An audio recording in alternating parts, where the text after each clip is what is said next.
It's my pick, everybody. So welcome to 80's Horror Podcast. I am your host, Becca, with my lovely co-host, Jonathan Moody.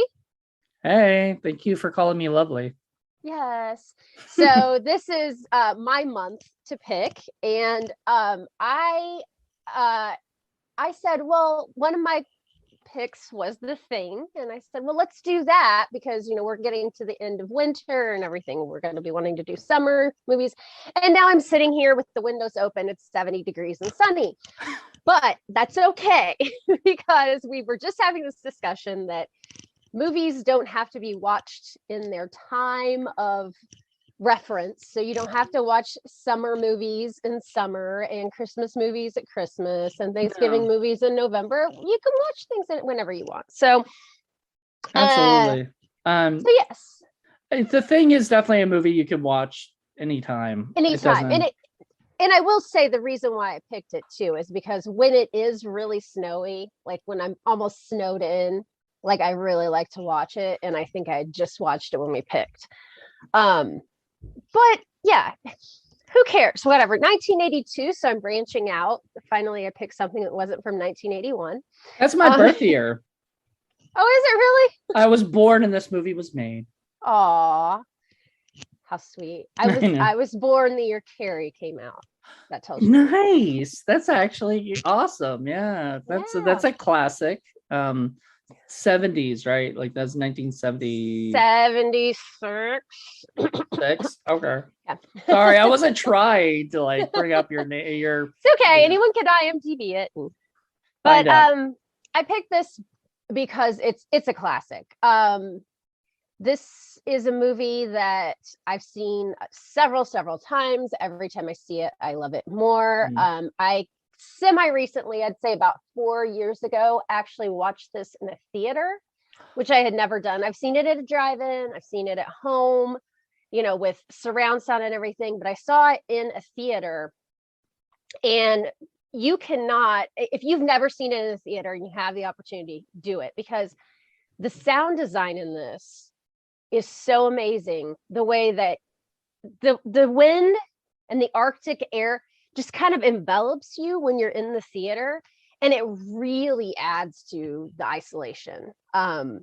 So that's just my own little plug for watching it in the theater. But even watching it at home, it's still pretty awesome. Well, I watched it with my Blu-ray. I've got my nice Blu-ray here. And I was in my living room. I've got a stereo surround sound, so I put that on. Originally I wasn't going to, but then I was like, you know what, this definitely it would add to the atmosphere of the movie. So and I had watched it like I think last year, the year before, maybe it was the year before. We had done The Thing for Hollywood Boulevard podcast, and some of the people were on there for that, and so I'd seen it again there, and this is probably like my third or fourth time. Like I never got into it when I was younger. I didn't get into it till like recently, and especially all of John Carpenter's stuff. But this is one of my favorites up there. And it just keeps getting, like The Fog. This just keeps getting better and better. So I guess we should just get into it. So it is worth noting that this is a remake. That a lot of people don't know that. It is a remake of a movie from 1951 called The Thing from Outer Space, which kind of, some people say kind of started the whole sci-fi monster movie craze of the 50s. And I had never seen that. And it's famously the movie that Tommy and Lindsay are watching on Halloween. Yeah. John Carpenter says it's one of his favorite movies. I hadn't seen it. And maybe about, again, 4 or 5 years ago, I saw it at the drive-in. And it's a really good movie. Like, not in that cheesy 50 sci-fi way. It's actually really solid. The dialogue is really good. And that one, they actually give a woman that comes with them, and she and the main guy have this banter that's so entertaining. But that one takes place they're in Alaska, and they go to a remote outpost in the Arctic. So that was still pretty, that was still pretty unexplored at that point in time. Not so much anymore. I did have the Northern Lights going on there. I went to college in Alaska, by the way. Oh, wow. Did not know that. Yeah. So we did not explore any outposts with alien life forms. So this one, to add to the modern times, they had to move it to Antarctica. Why do you think they did that? Because I think you just couldn't do that with Alaska. It's not cut off anymore. The northern part is pretty, I mean, you can get places, there's phones, internet, whatnot. I mean, okay, in 1982 there wasn't, but I mean, it was pretty well populated. Antarctica is about the last place that is really sealed off. Okay. Which I thought was a good choice. I happened to look this up today. By the way, if you go to IMDb and you look at the trivia on this, there are probably hundreds of trivia things. Oh yeah, I saw that. It's crazy. But I wanted to look it up today because I kind of thought it was weird that they don't seem to be doing anything, and I never really questioned it. So the little bit of research that I did is for those outposts in Antarctica, like for real, they do their stuff mostly in the milder months. So that's when the scientists are usually down there. Whoever is there during the really brutal months, like in this movie, they're usually kind of a skeleton crew of like caretakers. And so that's what these guys would have been, taking care of the equipment, the dogs, a helicopter pilot, to keep everybody there, radio operator, whatever. And I read that John Carpenter wrote each one of them because he wanted them to each seem like they were running away from something in the outside world. Like this was the place they needed to be. It was just somewhere just cut off from society. Did you get that? Did you get that when you were watching it? Because I didn't. I did for some of them, but not all of them. It would take a very special kind of person to be able to tolerate that. Knowing that you wouldn't be able to talk to people. I mean, the radio operator, he's like, yeah, I haven't heard from anyone in like 3 weeks. Like that would take an extreme, I don't know what you would even call it, but I mean, that's a lot of mental, I don't know. I can't imagine that. I always have this look on my face when I talk about this thing because it creeps me out, the whole being cut off, being isolated, and being with these people who all seem to be edgy in their own way. They all have conflicting personalities, which adds to it, obviously. Mm-hmm. Yeah, I agree. Like, I don't know. It does make you feel sort of claustrophobic at times that when you're watching it, because you're sort of just seeing the area that they're at, right? And you're just kind of like enclosed in that one little, I don't know what it was, the station. It's like, yeah, it's like their outpost, like a research station. Yeah. And what's funny is that it's like, you say isolation, but it's like this one little dot, and then they're just, nothing for miles. So it's almost the opposite of isolation. Like it's like, as far as you can see that, they've desolation. Got rain of it. Is that the desolation? Word? There desolation. We go. But what I like is when they're in their rec room, like it seems very comfortable and cozy. And they seem to be doing normal things. And, he's playing that stupid chess game. And she got really mad at, Yeah. You don't destroy your game, like I know, like into the season, dude. He's like, you know what? Fuck this game. Yeah. You cheated, right? Whatever. But it's kind of like that whole thing that they're like all holed up in this little cozy little pocket and not knowing what's out there. Yeah. Which is the theme of a lot of movies that I like. Honestly. Yeah, I like that. Like, it made me feel so, I don't know, like it's sort of like, I think they even talk about sort of how, they're just why don't they just die? Because like, you know what I mean? Like they're out there in the middle of nowhere. Yeah. It's not like, nobody's gonna come. The rescue team will come for them at the end, supposedly, right? So, I mean, I don't know. It's such a strange sort of time. Yeah, it's just a weird feeling that I don't think anybody can really can totally identify with. Like I can't imagine having to keep my survival like that. Like if their generators go out, they're dead. I mean, there's no, hey, let's get in the helicopter and go to the next outpost. No. If there's a snowstorm, they've got no gas, they have a huge fire, they're dead. Right. So they already have that looming danger that they have to live with all the time. And then, well, danger comes to them. In the form of a dog, which go ahead. mean, okay, like, so I always have a problem with the dog stuff. Obviously, I think we've talked about this on many occasions, but I don't like, animals where dogs are hurt. But like, I mean, in this situation, I don't even know how I feel necessarily. Like when they're trying to shoot the dog, I'm just like, they could try to kill a dog anyway, but I guess fire is the only way to kill it, period. So if they shot that dog would still be the thing, the thing would just, I guess would just find some other host, or whatever. And it tries to with the other dogs. And that we'll get into that scene, I guess, later. But like, Jesus, like I just kind of felt sorry for the dogs. Yeah, because they're like trapped and they're like, hey, motherfuckers, this other dog, like, did you not just realize that you let in some kind of stranger? Like, but I did look this up because I'd never really looked up exactly, but spoiler alert, we're talking spoilers. Yeah. But if anybody there had spoken Norwegian, then the movie would have been over in 10 minutes. And so I looked it up. So the Norwegian guy, and of course this is not he's probably an American actor doing Norwegian, but what he's saying in Norwegian to them is this. He says, get the hell out of there. That's not a dog. It's some sort of thing. It's imitating a dog. It isn't real. Get away, you idiots. So had anyone known any Norwegian, they would have been like, oh, okay.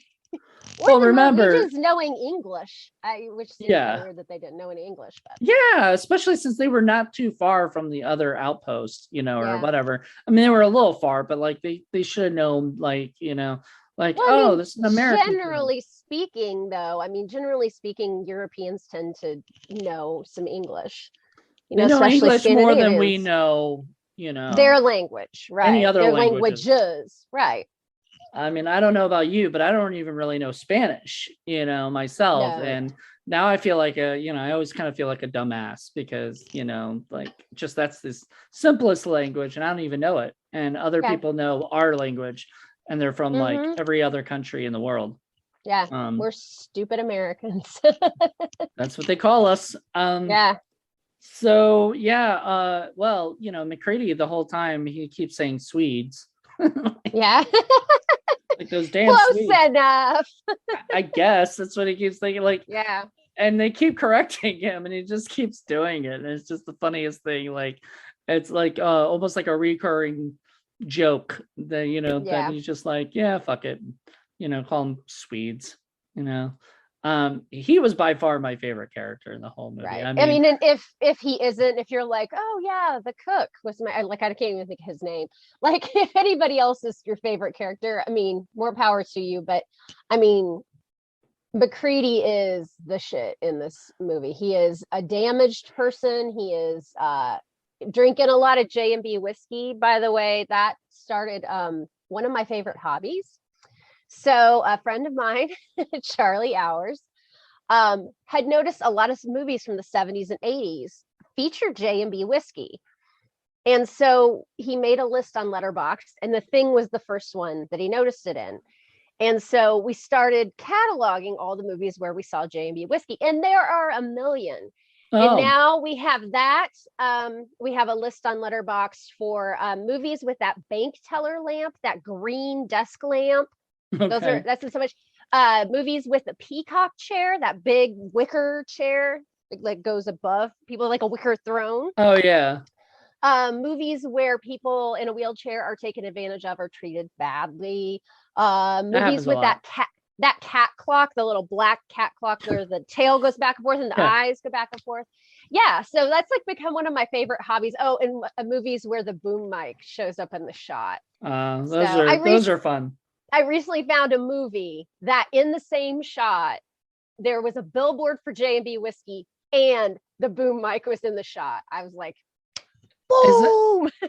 So, in LA, I don't know if you know this, but in LA, they say if you want to be a person who like lives in LA, there are like 7 things you have to find, you have to see, but you don't like look for them. They just, if you see them, you see them, and one of them's like a burning palm tree. Another person's or another thing's like a person walking their dog in a stroller and stuff like that that you see in LA, but like a bingo card kind of thing. Yeah, and if you see all 7 of them, you are you are a Los Angelian, or whatever. I did not see. I don't think I saw any of them. I didn't even see the burning palm tree, which I've heard is like the easiest one to see. So I'm kind of upset. I think maybe next time I move out there, maybe I'll see all of them and I can say, all right, that means I can't leave. I'm stuck. You know what it was, though? You were looking for them, and that's exactly it. I think that's it. I think I was looking for them. They have to come to you. Right. And maybe Los Angeles was just not ready for me or whatever. It may be. I don't know. But anyway, what I do know is I was, part of, like that's one of the things. And so maybe your thing, maybe if you see all of those things, you're a, I mean, I keep waiting. Like I watch a lot of riff tracks and they watch a lot of 70s exploitation, which is, I love those movies. And like, I'll watch a movie going, oh my God, this is definitely going to at least have the boom mic, the J&B, the desk lamp, and the peacock chair. Like, I feel like I'm playing Clue or something. Like I'm collecting these things. I've yet to find one that has 4 in it yet, though. 4 in it? Okay. That's my like holy grail. If you find 3 of them, it's tic-tac-toe. No, yeah, true. No, but 4 is a good. 4's a good bingo. Number. I like that. 4's bingo with the free space. Yeah. So there you go. Anywho, yes. So Mccready drinks a lot of J&B. I don't know where the hell they store all of their food and stuff. That's one of the things I always try to look for. I know we don't see the entire outpost and there is stuff underground. We find out later. But like, where are they storing a winter's worth of food, medicine, everything else for this amount of people? Like, it doesn't equate to me. Like they're clearing out the storage room and it's like the size of like my storage barn, like, okay. I agree. I don't know. You see, that's the thing when you hang out when you watch a movie with, Paul, he'll point out the stuff in the background, and be like, why does that person, it's usually in the indie films where they do their own set direction or they set design, or they have somebody, or they're at somebody's grandma's house or something. Right. And like, you see all the weird shit in the background, but they don't ever move it, don't ever change it. They just keep it like that. Mainly because, like, I'm sorry, but if you're shooting at somebody's grandma's house, you generally don't want to move stuff because without her permission, or whatever. Yeah. So you just say, fuck it, let's just keep it there. And then it looks weird or whatever. Like, why is there that clock in the background with the cat on it, or whatever. But in a lower budget movie, you might notice them, but you're like, oh look, somebody's kid left their Legos sitting, whatever. But in a bigger budget movie, you can't help but like question some of these things. Well, and okay, so I did read that like this was like John Carpenter's like first like Hollywood production, Universal. He was so used to low budget horror films and stuff that he didn't, like this was a big one for him. I mean, it's probably a smaller budget than what Universal's usually does, period. But like this was a big production. So for him to kind of go off and do this was amazing. Like I mean, he had probably a good team of people, but definitely had a great effects crew. Rob Bottin, yeah. Rob's Hey, in outer hey, space. there's another Rob Rob, Mello. it's crazy. You were like floating in space like you're an astronaut. Whoa. Whoa, he just pops That's up. freaky. His head just pops in. But no, so yeah, we talked, so the last movie that you did was American Werewolf in London, and Rick Baker did the effects for that, and he was doing the effects for The Howling, and he actually left The Howling and gave it to Rob Bottin to continue and everything, because he had promised to work on American Werewolf in London instead, and he couldn't do both, I guess, just because, I guess, contracts or whatever and kind of thing. And so Rob Bottin, from what I've understood, actually you wanted to meet with John Carpenter. He was a fan, and so he met, and this is what I read, not read, but I heard. So he met Dean Cundy on the set of Rock and Roll High School, and he said, you work with John Carpenter a lot. Can you arrange a meeting with me?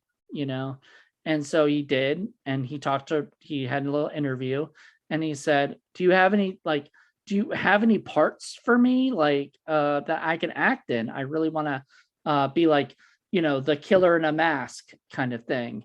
And John Carpenter said, yes, I do. And it was for The Fog. And he got to play Blake in The Fog. Nice. And after that, they worked together on this, doing the effects and everything. And the effects, they're amazing. I guess maybe that's my contribution to this season is effects powerhouses. Yeah, you did pick a good amount of effects driven movies. I think I picked more funny, goofy sort of, and that's sort of what I am anyway. I'm into effects, but not as much as probably you are, No, not really. But these two, I mean, practical effects, I love them. And this one delivers. It's just amazing when the dog starts to turn and they manage to freeze it in the middle of its transformation. Right. That's just so disgusting. And I guess all the the autopsy scene, they used real animal organs. Did they? Oh. Well, I mean, I'm sure it's butcher shop kind of thing. I know, but still, right. It's still sad to know that was real stuff, not I guess Wilford Brimley was the only one who didn't get grossed out by any of that. Well, at first, okay, so he's done the autopsy at one point, and I literally thought he was not wearing gloves, and I was like, ew, that was gross. Come on, buddy. The next scene I see he's wearing gloves, and I'm like, okay, maybe I just missed it, or whatever. Maybe I just thought, because they do kind of look like his hands, the gloves or whatever. Yeah, that's just gross. Yeah, I cannot imagine actually touching any of that shit without gloves on, or whatever. No. That's Wilford Brimley, man. He was actually at a horror convention recently before he passed away. Yeah. Obviously. Unless his ghost has just showed up to horror conventions. I don't know. But anyway, he was at Scares That Care. So I saw him sitting down or whatever, but I didn't get a chance. I never got a chance to meet him. And I think he had a problem at one point when he was supposed to be there. So I think he came in later, because he was having issues, so I don't know. It kind of sucks because R.I.P. I know, we miss him. He was great in this movie. But I'm so used to him with the beard. With him shaved, he just looks so strange to me. Yeah, he looks different. And I just didn't like it. Yeah, and he always looked old, even with the shaved face. I mean, people have talked about this for years. He looked old when he was young. I mean, he was in his 50s in the 80s, he was not an old guy in this movie, but he looked like one. Yeah, he looked like an older gentleman. But on the other end of the spectrum, Rob Bottin, we should mention, was 21 when he did this movie. Oh, wow. Which is another very amazing thing. Maybe it takes the stupidity of youth to take a job like this. Stan Winston came in for some of it to help him out because they were overworked and exhausted. But it was pretty much his crew. Yeah, I think Stan Winston, I don't know that he even gets credited, but he did all of the stuff in the dog kennels. That actually, I can see that, honestly, now that you say that, it does seem like very Stan Winston-y, if that's an adjective or whatever. Yeah, sure. Sure. I'll accept that. Yeah, everybody should, like those are the goals, to be like Rick Bakery or Stan Winston-y, right. And sadly, Rob Bottin doesn't get the same, like you and I know who he is, and maybe a few others, but he doesn't get the same, I feel like him, and there's a few others who are amazing effects people who just don't, who don't get talked about as much. I think it comes down to how they marketed themselves. Like Greg Nicotero, for example. I mean, K&B. K&B, and he's the one that's out there a lot of the time. Is there a reason why he should be, any more well-known than Rob Bottin? Probably not, but. Well, I mean, and I guess it also depends on what they did, right? Like K&B, they did a lot of different stuff, but like one of the things that really got them famous was From Dusk Till Dawn, and so that movie sort of helped K&B and helped Greg Nicotero, and then he was able to kind of use his name, to get he's on The Walking Dead, right? Like, he's the one that he's like a producer and does all the effects, or at least is the supervisor for the effects. So yeah. Hey, it's all lightning in a bottle. Sometimes there's no reason why one person is, the top of their game and never hear from them. And some people really shouldn't get any accolades, and they do. So, but there are people still like Tom Savini, who, I mean, he's sort of, the biggest, probably one of the biggest names in, special effects, horror, makeup, and everything. Has a whole school, from him, like that's amazing. And so there's some great ones, but Rob definitely, I mean, just the stuff, man. It is seared in my head right now because I just watched it. So it's just like, it's there. I can see all of the nasty, like, look of all the characters, Mm-hmm. And the fact that he's not making a thing. He didn't make a creature. It's a thing that it's the thing that you don't really see. It's what it does to the people and animals it inhabits. And that's what makes it a little bit more, I don't know, unusual and unique. I mean, it's not like, what does the werewolf look like? What do your zombies look like? What does it look like when this kind of unseen force takes over? And I think that's where it all comes down. Like, I mean, and just the replication and the idea that like something could get into you. I mean, this is another, this is kind of going past effects, but going more towards the psychological part. The fact that it could get into you and you would not know it. And that's when it starts getting really intense. Just the whole thing, people are like questioning themselves, questioning each other. And they're like, I know I'm not. Well, as far as they know, they're not, but they wouldn't know if they were. Well, okay. So and I agree 100% with that. And I also want to add that, how do we know that the people, or whatever, the thing, and the person that the thing inhabits doesn't actually know it really is, and that was a big, quote unquote thing with it, is the fact that when, like, okay, so when they're doing the test to see, with the, burning the blood and everything, which is such a fucking fantastic scene, like probably one of the best scenes in the whole movie. He burns, like, he'll burn the blood, and then the people just kind of like, one guy was like, right, because he didn't know whether or not he is. However, he should have thought to himself, well, I pretty sure I know I'm not, right? So Right, but I think that's all what they were starting to realize is like, well, I don't think I am, but right. do I really know? Right. So Yeah. like the one person that got it, that it became, I forgot who it was, what character it was, but when they got, whatever, got burned, and all of a sudden the things started flying off, and they start shaking, and it becomes, it starts coming out and everything, which was, and they're like all stuck inside the Yes, and they're like, yeah, they're chairs. Like, tied to get the me out. chairs. Like, get me out of here. I'm gonna get killed. Come on, bastard, I passed. Yeah. Well, no, actually, those guys hadn't passed yet, and so they were still That's stuck in there true. right That's next to true. them. Like it was going down the line, and they were going to do the one guy last, who they thought was.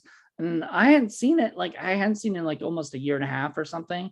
So I like totally forgot, which was great because it still was a mystery of like, oh, which one, oh, is Gary the one who actually is one too? Is he one as well? Or Yeah. But I kind of felt bad. I know Clark tried to attack Mccready, and Mccready shot him, right? And everything. I think it was Clark. It was Richard Mazur's character. And then you find out that he wasn't a thing. Either of them weren't things. So they were like, you're a murderer. And I'm like, the dude like ran at him to attack him. Like, right. Like, I mean, it's self-defense. self-defense at that point. Yeah. And if he didn't run at him like that, the dude would have been alive, or whatever, because they would have done the thing. So like he was just protecting himself and protecting everybody else. So I didn't find him to be like that bad. So my big question was, I forgot, because I didn't see it or something, or wasn't paying attention, but did Mccready take the test at all? He did not. Oh, now. Oh, that's funny. Was he? I don't remember. That's kind of funny. Are we both having like a brain fart Mandela effect thing? Like, I feel like I don't think he did. I feel like he didn't. I don't think he did, which would mean that maybe he was a thing. There's some reason though. I don't know. There's some reason why. I don't know. Like, nobody really questioned it, which is the weird thing too. Well, no, because now I'm gonna have to rewatch it again. I have to too. Oh. I wouldn't mind again, actually. Yeah. But no, because like the reason I'm asking that and thinking about that is because there was the time where they thought he was, right, possibly the thing, and then he was attacking stuff, but he never I don't think he ever took the test, and he never burned himself or anything. So I don't know. That's what Google is for. Oh, let's find out. Let's see. He developed a rudimentary blood test, noting how Mccready realized that a creature's blood would attempt to. Okay, so he came up with it. That's fine. The Mccready. He used the blood test as a punishment for those who wronged him. That's a Reddit thing. Who got to the blood? That was another thing. I think we figured that out. Yes. Yeah, he didn't. Okay, so what if Mccready was really the thing in the end? Which I don't feel like he would have been. Why would he want to destroy his own people? But maybe he did. Yeah, I don't know. Like, why would he want to destroy his own people? Just so he doesn't get caught finding out that he's actually still a thing. Like, they could have set up, or maybe that thing is not complicit with the other things. I mean, maybe it's a dissident. It's like, no, I don't agree with what you're doing. I'm going to stop it now. I don't know, but there is obviously my favorite line is probably the best line in the whole movie, which is and fuck you too. Yeah. And so him attacking the thing at the end, and blowing it up, and like an atom bomb type fucking explosion happens, which was a little over the top. I feel like I don't feel like it would have been that, but it was cool. I don't know. I mean, that we're talking about a place that has, gas and J&B Yeah, it's see for true. the whole winter, I mean, it may just go up like that. Yeah, it's a I would pretty hope. Yeah. amazing explosion. I wonder, like, because they're doing it out in the middle of, like, I don't know where they did that particular scene. If they did that somewhere out in the middle of like, Ah, no. Okay, so here we go. The others are suspicious, but he starts by testing his own blood. But the okay. thing is, he's the one that created it. So, yeah, questionable. I And then mean, I also hear people ask, did Mccready live? No, the hell? There's no way. Like, even if it was the thing, it would have frozen yeah. before anybody would have gotten to Well, it. it sort of like sets up where they're just like, him and Childs are just like, fuck it, Yeah, like at this point dying. we're done. Yeah, At least we which got I rid like that. at least we got rid of it, and they can't, because like they got rid of its one of my favorite things is they got rid of its like spaceship or whatever, and all this other stuff. So they were like, fuck this thing, like just Yeah, but I've always thought, but did they really get rid of it?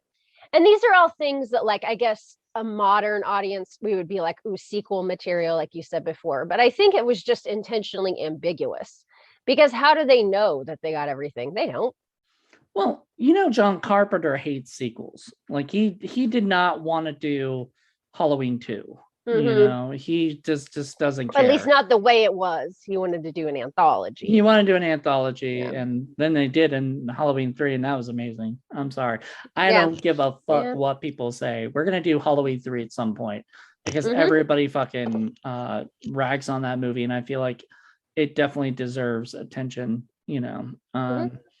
but especially since I would not watch it for years, and then I was like, all right, I'll finally watch it. I had the whole movies or whatever, I'll just put it on. I was like, why have I been watching this for years? It's like one of my favorites now. Like, I don't love it more than the first, but I never had a problem with it. I guess I don't know. I never had a problem with that, and never had a problem with Friday the 13th Part 5.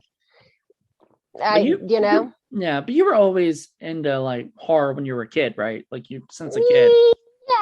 Yeah. But I mean, I never questioned it. It wasn't until the dreaded internet that I even found out that people had problems with those. Yeah. I'm guessing you probably know. Yeah, you never heard from your friends. Your friends were never like, why do you like Halloween 3? Right. They're just like, why are you watching a horror movie? I got that a lot. I still get that a lot. I get that a lot. why do you like horror films? Well, why don't I like horror films? Why do you like romantic comedies? Yeah.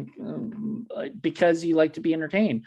I like all sorts of genres. But horror is a lot of fun because, it's a whole thing. There's a whole world of different stuff going on. Actually, my former roommate and I were talking just last night about the fact I got her very confused because she talks about how she likes all these true crime stuff. And I'm like, how do you like true crime stuff, but you hate horror? Right? And she was like, what are you talking about? I was like, you hate horror. She was like, yeah, they're not the same thing. I'm like, people get murdered in real life. This is scarier. True crime is scarier because it's real. People can really do this. But shit.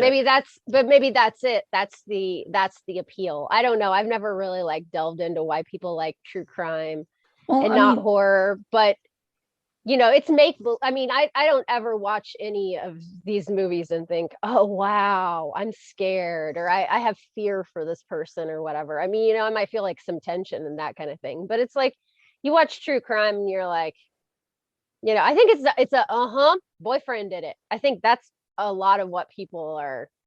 It's like a mystery. It's a who done it that's already been solved. It's been solved, and then now they're just like, bringing the audience into it. Right. They can watch like a 2-hour show or listen to a podcast and make all of their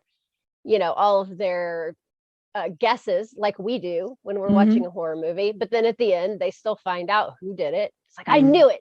I knew that's who it was, Exactly. But I mean, I don't know. It's just, to me, it's the same thing as horror. It's like it's like Scream. It's like any of those. It's just the difference is that there's more blood. Or something. Yeah. And true crime movies, they don't really show a I lot of disagree. I stuff. disagree. I there's something there. Those are definitely two completely different things in my mind as well.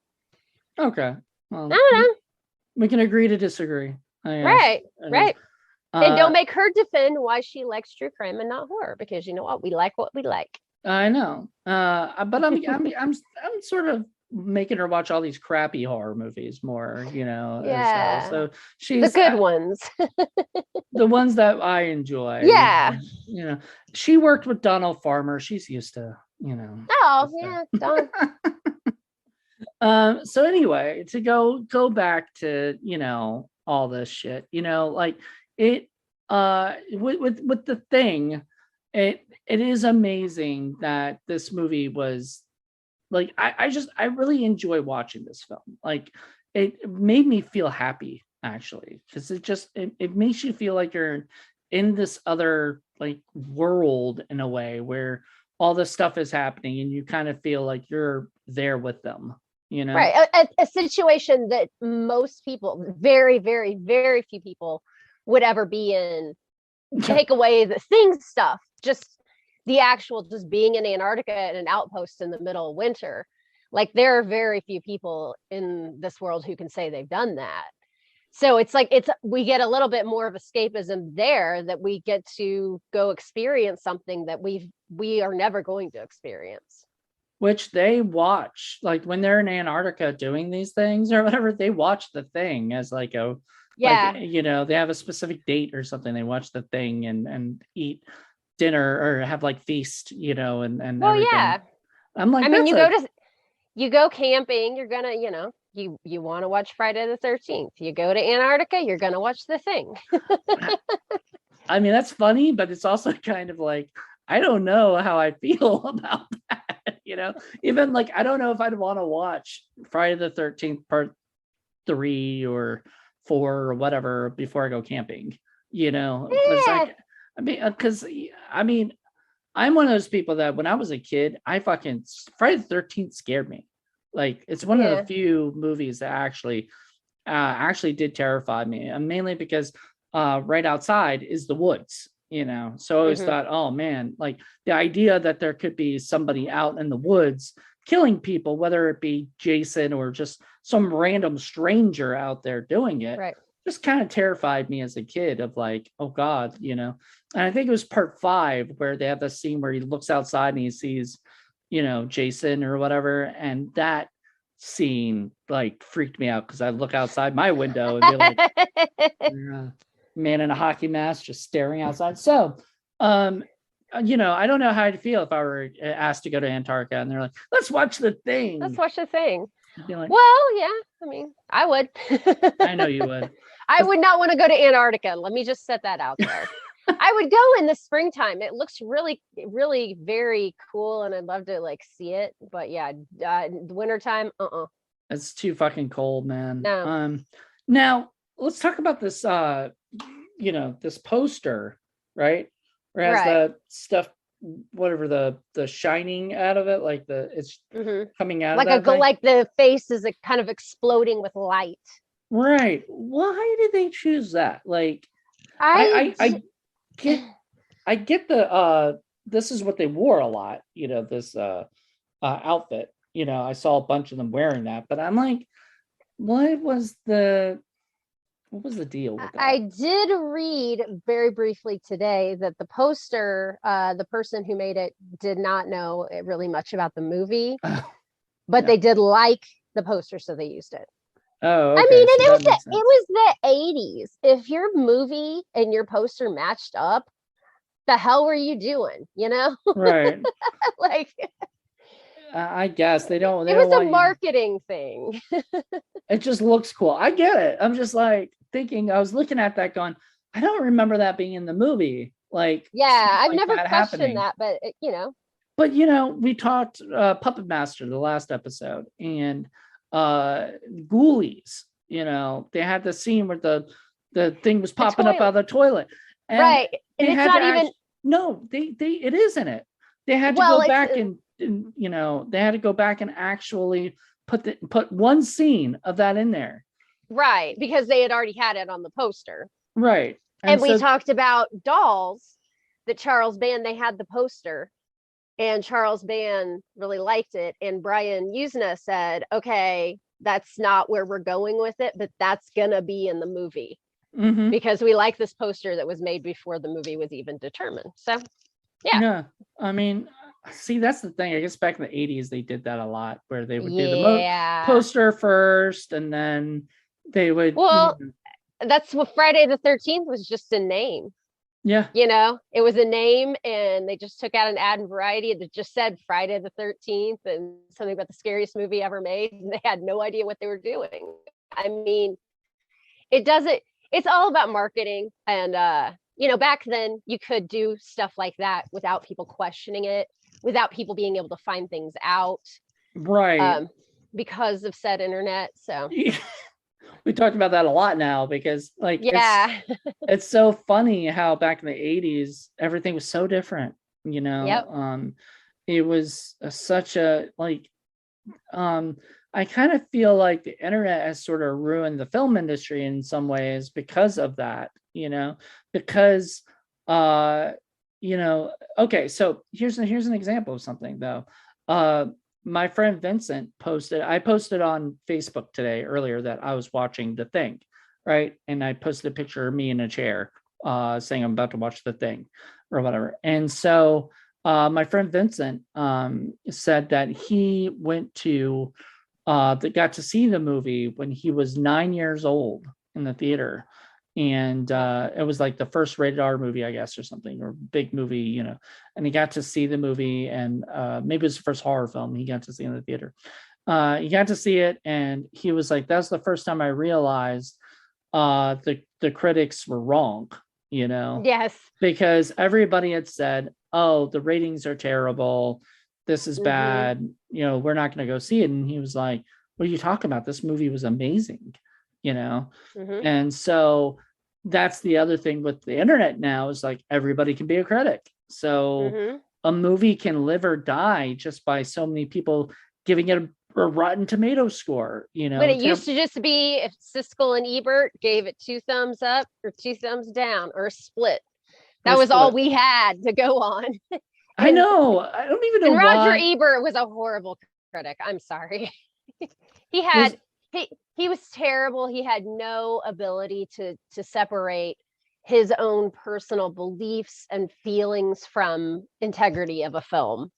He hated this movie. He called it like a barf bag movie or something like that. So there you go.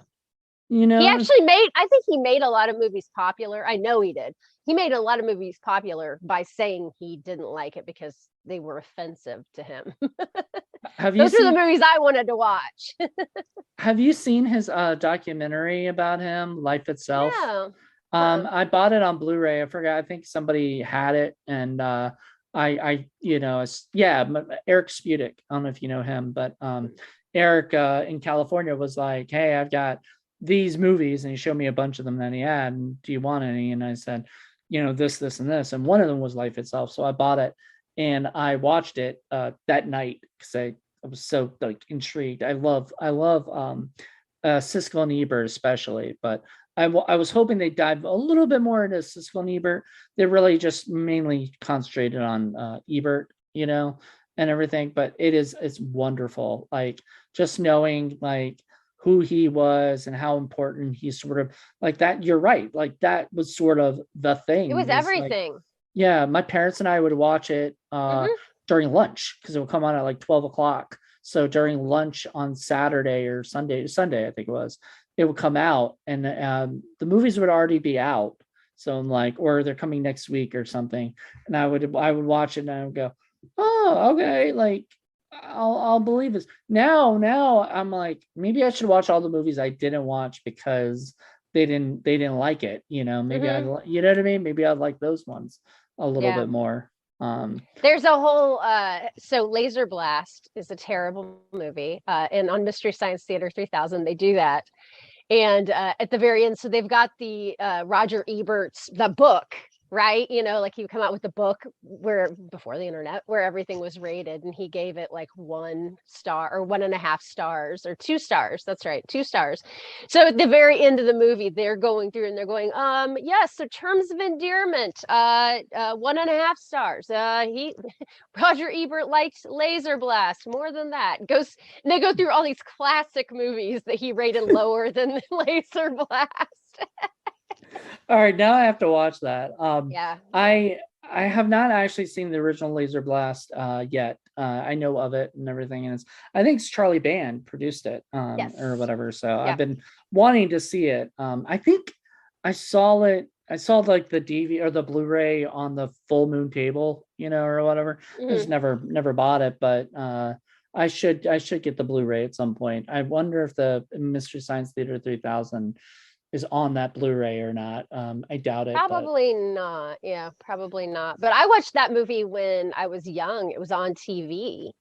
And I remembered it because he's wearing the medallion thing, and it like burns into his chest, and he ends up with like this stone in his chest, and he goes to Roddy McDowell to get it taken out.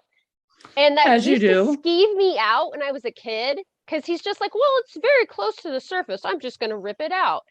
And I'm even getting the heebie-jeebies right now, even now when I watch it. And it's just latex and a little stone and a little bit of fake blood, but I still get the heebie-jeebies because it creeped me out when I was a kid. Well, and just like The Thing, it's a wonderful when you sort of like, as we talked about how John Carpenter, this was John Carpenter's first Hollywood movie. He was so used to low budget films, and some of the makeup effects, like for The Fog and for even Halloween, were amazing for that, for that low budgetness, and everything. And for them to make the, to have The Thing have these amazing, visual effects with what is it? Practical effects with it. Because no visual effects really, I don't think. Unless I think back then they would have called it visual effects. Now that means something different in our terminology most of the time. Yeah, because now it means more CGI-ish kind of thing. Which I'm so glad this movie was practical. But yeah, a movie like Laser Blast would, those things, like, I mean, you look at that, you go, oh my God, that's amazing. You look at The Thing, you're like, oh my God, that's just a little step above, but it's still amazing, like each, but it's just showing that John Carpenter is getting better and better with, what he's able to do and accomplish, with his eye. Sadly, he hasn't directed anything in forever, and he just takes baths in his money and produces now. He just produces by name only, really. Like, he doesn't really. He usually, from what I've understood, he like mainly smokes pot and plays video games all day. And you know what? More power to him. I'm not dissing that at all. Like, I'm like, hey, you know what? If that, look, you've given us, and if anybody's like, oh, I can't believe he's doing that, not giving us another movie, I'm like, he gave us a lot of fucking great. Right. You made more great movies than anybody could even make one great movie, like that. So to me, he's, he can. He doesn't owe us anything.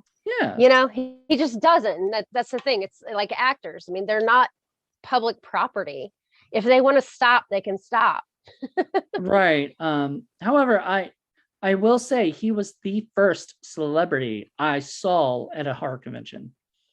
So I was at Texas Frightmare weekend, and it was my first horror convention ever. I was in Dallas, Texas. I'd never even gone to Texas before in my life. I was there to meet up with a friend of mine, and he was coming down to meet me in the lobby of the hotel.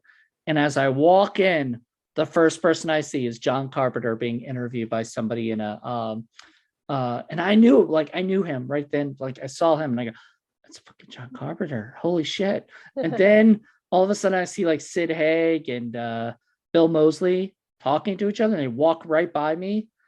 And then I see Kane Hodder walking to the elevator. He's staring at me, giving me this like, I'm gonna kill you look.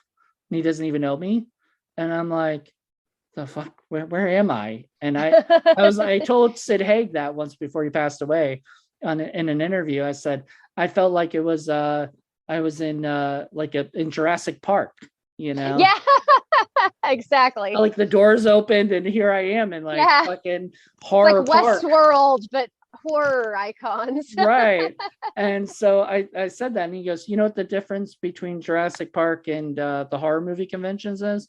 And I was like, no, I don't. And he goes, we're not allowed to kill you.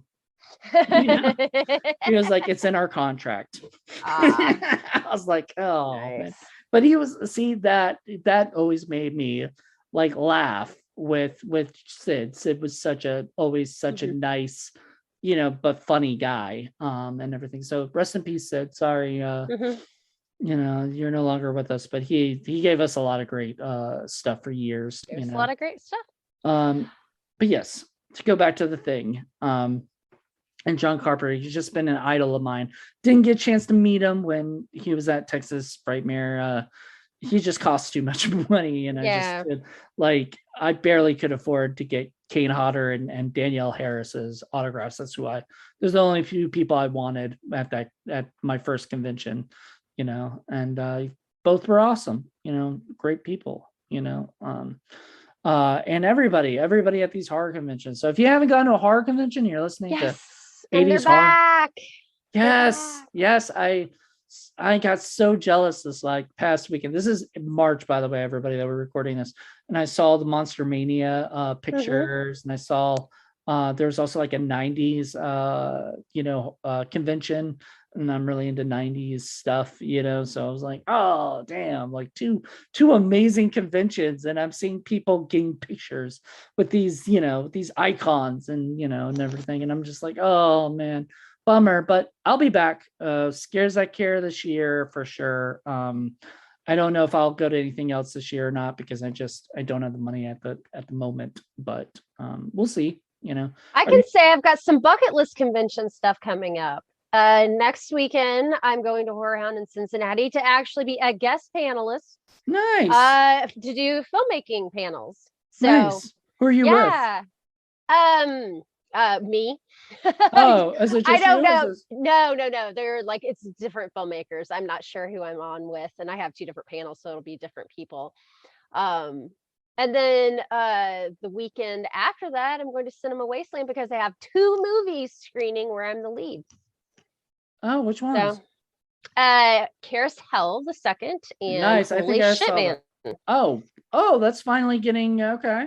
Mm-hmm. I didn't know if it was out yet or not. Yep, we're making the rounds. So awesome. Well, I'm excited for that, and I'm excited for that to come out, because I know that's been something that's been in the works for so long. So and I know everybody in it. So it's like, and it's the funny thing about the world of like low budget filmmaking is like, everybody or whatever. Yeah, you can watch movies and be like, oh, I know that person, or like I'm scrolling through Tubi and be like, hey, that's me. Like, it's awesome. I love it. Scrolling through Tubi and you're like, I know everybody in every like low budget movie that's out here. Yeah, like it's insane. But great. I love good times. Tubi. The Thing is on Tubi, by the way.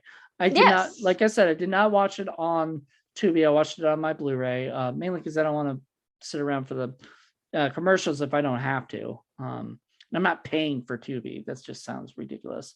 I think you can pay. I think you could pay like $5 a month or something to get like non-commercials. But I'm like, yeah, I'm okay with the commercials. It's bathroom breaks. Yeah, or just whatever, go out, grab some soda or whatever. But yeah, it's on Tubi. So if anybody has not seen it, I don't know why you listen to our whole podcast, because we spoiled the shit out of this movie. Get a life. We don't do our show. I just realized we don't do our show kind of like the typical indie film cafe one where we talk about the story, we talk about whatever. Right. We kind of do it a little bit differently. It's very much a free-for-all, just kind of brain dump, no structure, which I dig.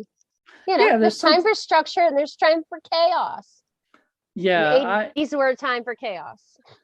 it's funny. I am structured. Like I like my stuff having schedules and I like doing all that stuff and everything. But when it comes to the podcast, I prefer to be like free for all because it's just, to me, you get too many of the same shows where they're talking about is, the way, like we're going to do it this way and we're going to do it like this way each time. You know what I mean? Yeah. It's boring after a while. It's like, and the fact of the matter is that we pick movies that generally you're only going to listen to this podcast if you've seen it.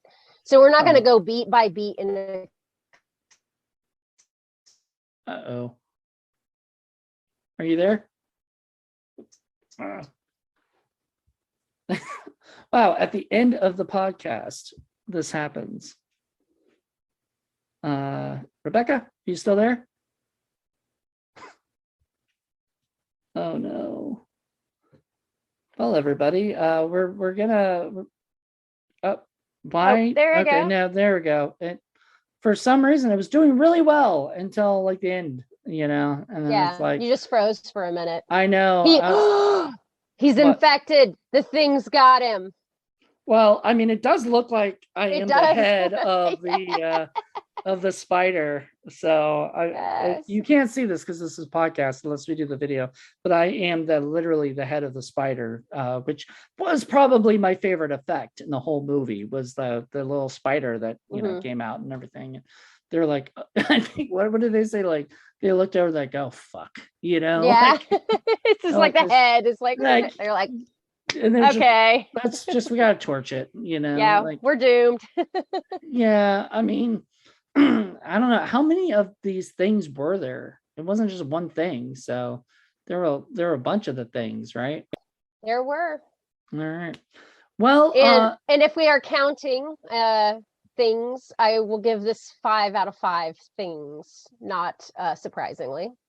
Oh yeah. So we're due 5s, right? Up to 5. I think so. I think so. I don't know. Have we? I do too many podcasts. I can't remember how I rate. It's a 5 out of 5 or a 10 out of 10, whatever. Let's just say 5 out of 5 for this one. Yeah. And if we weren't doing it that way the last few times, that's what we're doing now. We're doing it now. So it's officially 5 out of 5, or or 1 out of 5 or whatever. I will give it a 5 out of 5 as well.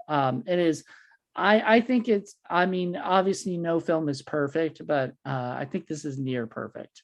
So I think it's one of those films that like I said, each time I watch it, it gets better and better. And I think I pick up more stuff the next time than I did the first time, because there's a lot that happens in the movie. It's an hour and 48 minutes. So there's like a lot that happens in the movie, but it's still just fun. It's enjoyable. And there's nothing wrong with it. Like I said, I think The Fog is up there too with the 5 out of 5 as well for me. So if we ever did that one, like most of his older stuff, like Prince of Darkness is probably the same way. I love his films, period, so I feel like more people should watch this if they don't, Halloween, the original. So I don't think John Carpenter's made didn't start making bad movies till like Ghost of Mars or whatever, I knew that's the one you were gonna say. Well, because it's the one that I think really started to show he sort of just didn't care anymore. I think he was done, he did, it probably drains you doing so many good movies. Yeah the expectation levels got to be like crushing.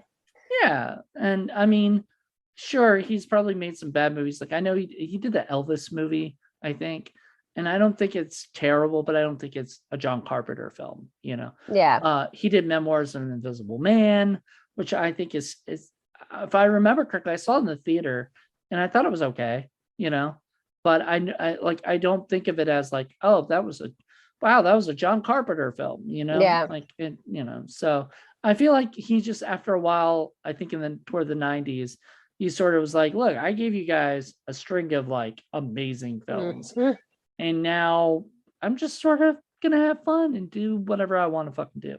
Which, more power to you, John. Yeah, because you're not listening, but if you were. Maybe he is. Who knows? He Yeah. might be wanting to see what other people think of the thing. I don't know. You never know who's listening these days. True that. I might tag him in a tweet, and Yeah, maybe he'll I think he's on Twitter. But I'll tag him and say, hey, check this out if you get bored, You know what I mean? Because like that's literally why he would probably listen to it. He'd be like, I'm bored. Let's see. Oh, this guy tweeted his podcast today. You sure. never know. Sure, I'll watch it. Or I'll listen to it. They're praising me enough. I'll just sit back. Yeah, they're kissing my ass. So yeah. Yeah. The worst people to be kissing their asses for. So Yeah. Well, anyway, All right. next month we have one I'm going to be doing, and I have decided I'm going to be doing Bloodhook, which I love. So well, if you have not seen that, that is one that a lot of people have not heard of. So if you've not seen that, here's your forewarning: watch it before we do our podcast. Go watch it and then listen to our podcast in April. I also did a review of it for the Indie Film Cafe's YouTube, and it was for Blu-ray Hunter, I think, or something. And I reviewed that by myself, and so this will be more interesting. It'll be fun to re-watch it because I hadn't seen it since 2020. So it'll be fun to kind of re-watch and check out. And I remember loving it, like absolutely thinking it was batshit nuts, and I love that. So it's a little bit different than The Thing, but my stuff's going to be a little bit more silly and goofy and kind of. Hey, we're mixing it up. Yeah, I mean, we can't all be the same thing every. God, why am I? We said thing. Like this is like a drinking game. How many times we said thing? Say thing. I started noticing that. Yeah, I was doing it, and I was just like, like I felt weird saying the movie's title while we're just, and even I noticed you saying it. Yeah, and I was like, oh my goodness, it's there's you'll be like, the thing is right, and I'll be like, it's pretty well used words. So. I know. Well, it's there you go. By the way, I will say this. For the longest time, when you looked up The Thing on IMDb, it would be the first thing that pops up. However, it is not anymore. It is not the first thing that pops up. The Thing About Pam is the first thing to pop up. Oh, it's a new movie or TV show on Peacock or something. Yeah. But anyway, the point is like it beat it, and I'm like, just because it's like new and maybe it's just a temporary thing anyway. It probably goes by like who's searching for it, how many people, that kind of thing. It's a temporary kind of thing. Yeah. It's a temporary thing. Okay. Oh my God. The thing is, we need to get this show done. So guys, we will talk to you next time. When we have something else to talk about. God. See, I'm just saying, there's just like, it's gonna have to keep saying it. Oh Lord. No. All right, guys. Thanks for listening. You guys for checking this out, and join us next month for a brand new episode of 80's Horror Films. All right, have a good one. Bye. Bye.